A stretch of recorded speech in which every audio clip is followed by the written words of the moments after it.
ছেলে মানুষ কাকে বলে জানেন? যে তার নিজের কলিজা ছেঁড়া কষ্ট ভাতের লোকমার সাথে প্রতিনিয়ত গিলে খায়, তাকে ছেলে মানুষ বলে। একটা ছেলে যখন বড় হয় সে তার নিজের বাবাকে গিয়ে এই কথাটা বলতে পারে না, বাবা আমি প্রচুর পরিমাণে ডিপ্রেশনে আছি, আমি অনেক সমস্যার ভিতরে আছি, আমার একটু তোমার সাপোর্টটা দরকার, কারণ তোমার ছেলের তুমি ছাড়া এত আপন তো আর কেউ নাই। বাবা তোমার ছেলের মাথায় একটু হাত বুলিয়ে দাও, সামান্য সময়ের জন্য হলেও তোমার ছেলেকে একটু বুকে টেনে নাও। তুমি যদি একটু আমাকে তোমার বুকে টেনে নাও তাহলে আমার কষ্ট অনেকটা কমে যাবে। ছেলেরা এই কথাগুলো কখনোই তাদের বাবাকে গিয়ে বলতে পারে না। ছেলেরা কখনো নিজের মাকে জড়িয়ে ধরে কান্না করতে পারে না, because people say boys don't Cry. ছেলেদের মুখে কান্না মানায় না, এ কারণে ছেলেরা নিজে কষ্টে পড়লে কাউকে একটু কান্না করেও বলতে পারে না। খুব খেয়াল করে দেখবেন, একটা ছেলে খাবার খাওয়ার আগে যে কখনো প্লেটটা ধুয়ে খাবার খায় নাই, এই ছেলেটাও নিজের সবটা দিয়ে চেষ্টা করে নিজের ফ্যামিলি, নিজের প্রিয় মানুষটার মুখে হাসি ফোটানোর জন্য। অনেক ছেলে দেশে পরিশ্রম করে, অনেক ছেলে প্রবাসে বছরের পর বছর নিজের ফ্যামিলি, নিজের প্রিয় মানুষের মুখে হাসি ফোটানোর জন্য পড়ে থাকে।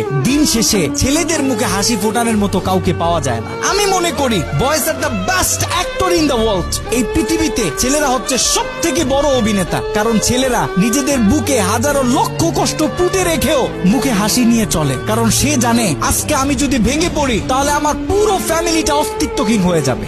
শেষ পর্যন্ত আমি একাই, আমার ডানে বামে কেউ, আমার মৃত্যুতে কেউ সাথে মরে না, আমার অসুস্থতায় কেউ আমার সাথে অসুস্থ হয় না, আমার যদি চোখে ঘুম না আসে এ কারণে কেউ নির্ঘুম থাকে না।